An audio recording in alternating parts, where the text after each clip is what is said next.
have it. Next order. Order number 12, motion, report of the Standing Committee on Land, Environment and Natural Resources on a petition to the Senate by representatives of Mwandabusi land squatters in Bobaracho Ward in Kisii County concerning delayed allocation of alternative land. Resumption of debate interrupted on Wednesday, 29th October 2025, afternoon sitting. Question to be put. Honorable Senators, I put the question that the Senate adopt the report of the Standing Committee on Land, Environment and Natural Resources on a petition to the Senate by representatives of Mwabundusi land squatters in Bobaracho Ward in Kisii County concerning delayed allocation of alternative land by way of resettlement or compensation for the ancestral land that was alienated by Government of Kenya for creation of the Kisii Agricultural Institute and Kisii Farmers Training Center laid on the table of the Senate on Tuesday, 7th of October 2025. Will as many as of that opinion say aye? Aye. Will as many as of the contrary opinion say nay? The ayes have it. Next order. Order number 13, motion, report of the Standing Committee on Land, Environment and Natural Resources, Najib Shamsan and other petitioners concerning recognition of land ownership rights and redress of historical injustices in Mombasa County. Resumption of debate interrupted on Wednesday, 29th October 2025, afternoon sitting. Question to be put. Honorable Senators, I now put the question that the Senate adopt the report of the Standing Committee on Land, Environment and Natural Resources on a petition to the Senate by Mr. Najib Shamsan and others concerning recognition of land ownership rights and redress of historical injustices in Mombasa County, laid on the table of the Senate on Tuesday, the 7th of October 2025. Will as many as of that opinion say aye? Aye. Will as many as of the contrary opinion say nay? The ayes have it. We will now resume comments on the statement sought. Senator A.C. Okenyuri. Thank you, Mr. Speaker, for this opportunity. I wish to weigh into Senator Sifuna's statement. Senator Sifuna's statement on the delayed payment, Mr. Speaker, paints a feeling of frustration and exploitation, Mr. Speaker. I have personally grown up in the house of a teacher, and the challenges I had then are the challenges we are experiencing right now. So, Mr. Speaker, I do not know, is the problem successive governments or we just don't need teachers? Mr. Speaker, worse still, right now lecturers are on strike. Students in campus who are to sit for the examinations are at home, and the fear is these students might not graduate, Mr. Speaker. So, Mr. Speaker, I would wish that the committee that is going to look into this weighty statement by Senator Sifuna also focuses on the basis of the current payment of allowance teachers who are marking examinations. Because like now, even the ones who are supervising, who just finished supervising KPSEA examinations, someone is being paid 1,600 shillings for 4 days, and they have to travel from either Nyamarambe to Etago, that's in Kisii. The distance does not match whatever those teachers are being compensated, Mr. Speaker. Mr. Speaker, and lastly, we even have the teachers, the science teachers, who are supervising practicals, Mr. Speaker. They are not being compensated in any way, and they spend lots of their time trying to ensure that all the processes go very well, Mr. Speaker. Mr. Speaker, NEC continues to frustrate and punish teachers because even in where we have issues of allegations of cheating, NEC is issuing blanket condemnation of even innocent teachers who are then stopped from attending marking, Mr. Speaker, and I fail to understand how fair is this, Mr. Speaker. NEC needs to wake up and address the challenges of teachers so that we are not lamenting year in, out. Why would someone mark examinations of your child at home and have to wait for a very long time to get their dues. And whatever dues they are waiting for are peanuts, Mr. Speaker. So these are issues we really need the Committee of Education to look at and furnish this House with the real issues or solutions to some of the issues I've raised in supporting Senator Sifuna's statement. Thank you, Mr. Speaker. Senator Olekina. Thank you, Mr. Speaker. Mr. Speaker, I rise to make some brief comments on two statements. First, I'll begin with a statement by the distinguished senator from Busia County in regards to the issue of pan paper mill. Mr. Speaker, if my memory serves me right, the Webuye paper mill was sold in 2016 after being idle for 6 years, I think 9 years. It is brought to my desk. And was wallowing in debt, and it was sold to a private entity. The role of the government was simple: to facilitate the transaction because it was already with a receivership. So we wait for about 10 more years to be able to raise a question about it. Is that not really interfering with the private entity? In fact, the only role the government had there was only to facilitate, to create, to give licenses, and to create a good environment for business. So, Mr. Speaker, I don't know whether the distinguished senator was really advised on this statement, because then how are you going to ask a private entity who paid 900 million on what they have done with the investment? I mean, seriously, we have to be serious on certain questions. Mr. Speaker, the second statement that I want to comment on is an amazing statement by Senator Hamida. I want to request Senator Hamida on her statement on the issue of rapid test for sickle cell. I know for a fact that the authority to approve the use of rapid test equipment is with the Poisons and Pharmacy Board, which is regulated under the Poisons and Pharmacy Boards Act. It is under the ministry, but it is the Poisons and Pharmacy Board that approves, and the ministry only recommends the use of these things. So it will be important that when the Senate Committee on Health is investigating this matter, to be able to address directly the Poison and Pharmacy Board, because it's a semi-autonomous entity. You know, whether it's being disbanded or not, but the fact that it was established under, I think, if my memory serves me right, I think it is under the CAP. It's under the Pharmacy and Poisons Act, CAP 224.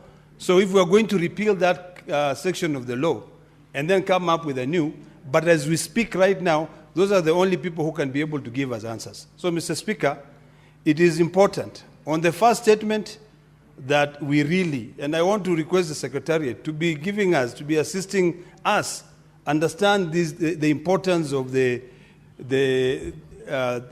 feedback that we get back from the committees. A private entity should be allowed to just do the work privately. Thank you, Mr. Speaker. Senator Kenyu. Asante Bwana Spika kunipa fursa hii. Nataka kuchangia kwa taarifa ambayo imeletwa na Senator wa Nairobi Sifuna na kusema kwamba Bwana Spika, walimu wanafanya kazi ambayo ni ya muhimu sana katika jamii. Na ikiwa hawatalipwa marupurupu yao baada ya kufanya zile kazi zao, Bwana Spika, wanakuwa kivunjwa moyo. Kwa hivyo utawapata wakifanya zile kazi wakiwa wana utepetevu kwa sababu tayari malipo yao hawayapati. Bwana Spika, hata zile wanazofanyia kazi zile si sehemu ambazo ni nzuri sana kwa sababu wanaamka mapema. Ukitembea pengine sehemu kama za Laikipia unapata wanapoenda pale shuleni wanapatana na ndovu, wanyama wengine wa polini. Kwa hivyo wanafanya kazi hizi kwa mazingara ambayo ni magumu sana. Kwa hivyo wanapaswa kulipwa marupurupu yao, Bwana Spika, kwa sababu wao ndio wana msingi wa mambo mengi ambayo yanatendeka, kwa sababu wengi wanapitia katika mikono yao, wawe ni madaktari, mawakili ama watu waliofikia katika nyadhifa mbalimbali, Bwana Spika. Kwa hivyo walimu wanapaswa kuheshimiwa kwa mazingara yao kuangaliwa na vile vile marupurupu yao, kwa sababu hilo ndio tegemeo lao waweze kupata maisha ambayo ni ya kuendelea mbele. Bwana Spika, katika taarifa ambayo imeletwa na Senator wa Busia, ubinafsishaji wa hizi kampuni za umma, Bwana Spika, sijui ni mchipuko yupi ambao umekuja kusema kwamba tukibinafsisha serikali itaweza kupata hela nyingi na iwe katika bajeti, Bwana Spika. Lakini tunapaswa kuwa tukiangalia sisi kama Wakenya ya kwamba ni vipi ambavyo tutaweza kuwa na kampuni nyingi. Na shukuru Bwana Spika kunipa fursa hii na nasema asante. Now, Honorable Senators, the 15 minutes allocated for that session have long been expended. We have two very critical business that we must conclude today. That is order number 8 and order number 9. So we'll proceed with order number 8 and thereafter conclude order number 9. However, before we do that, I have this communication to make. I would like to acknowledge the presence in the Speaker's Gallery this afternoon of a visiting delegation of young leaders from the Youth Senate Kenya, YSK. The delegation is in the Senate on a courtesy call to Senator Esther Okenyuri, MP.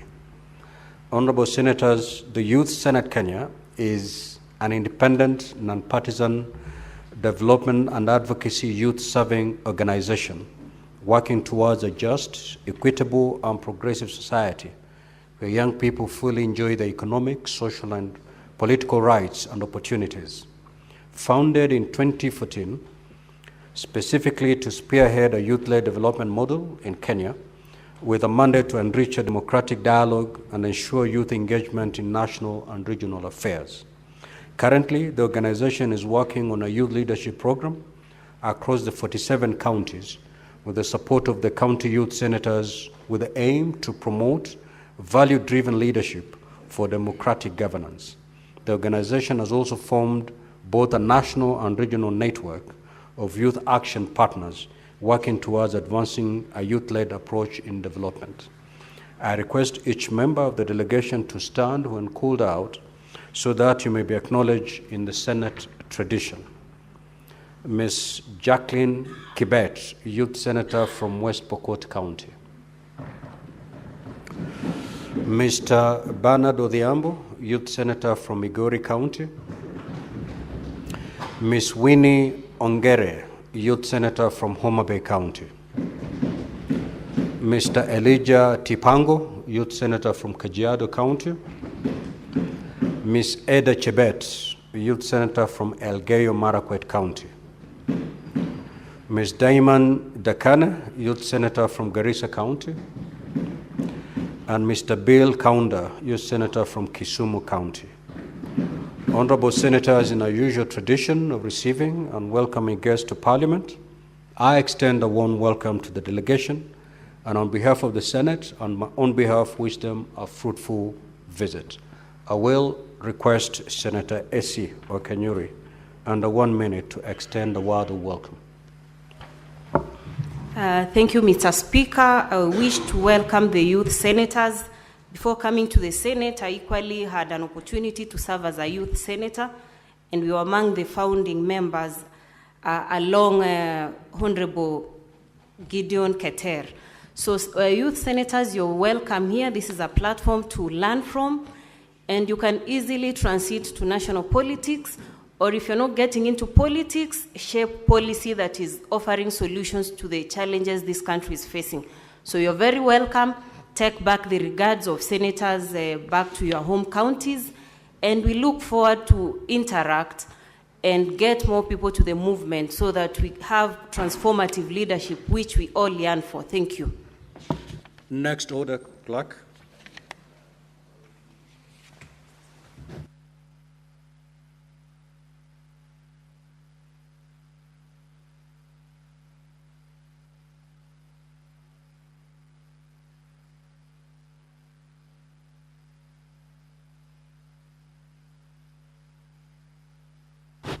Those call order number 9 as we wait for the chair delegated legislation to. Order number Ready to 9, the chairman. motion, consideration of the National Assembly amendments to the county government's additional allocations number 2 bill, Senate Bills number 8 of 2025. The chairperson standing committee on finance and budget. Thank you, Mr. Speaker. I beg to move that the National Assembly amendments to the county government additional allocation, Bill number 2, 2025, Senate Bill number 8, be now considered. Mr. Speaker, this bill was a Senate bill, or is a Senate bill, Bill 25, and it underwent the due process, and consequently, the bill was referred to the National Assembly for concurrence as required by our standing orders and the law. And at the National Assembly, Mr. Speaker, some amendments were considered by the National Assembly. And Mr. Speaker, before I embark on the different amendments that the National Assembly did, I want to say that as a committee, Mr. Speaker, we were able to deliberate on the different amendments that the National Assembly considered.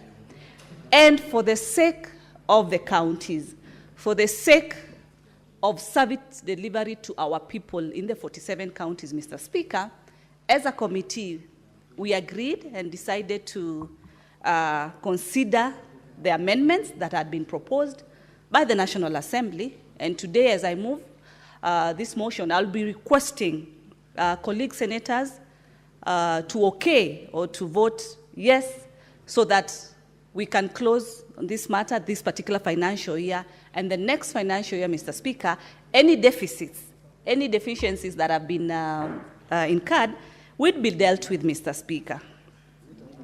As you know, this bill, which is a county government's additional allocation bill, is monies that we give to the county, conditional and unconditional funds, Mr. Speaker, away from the equitable share that we normally allocate the counties, Mr. Speaker.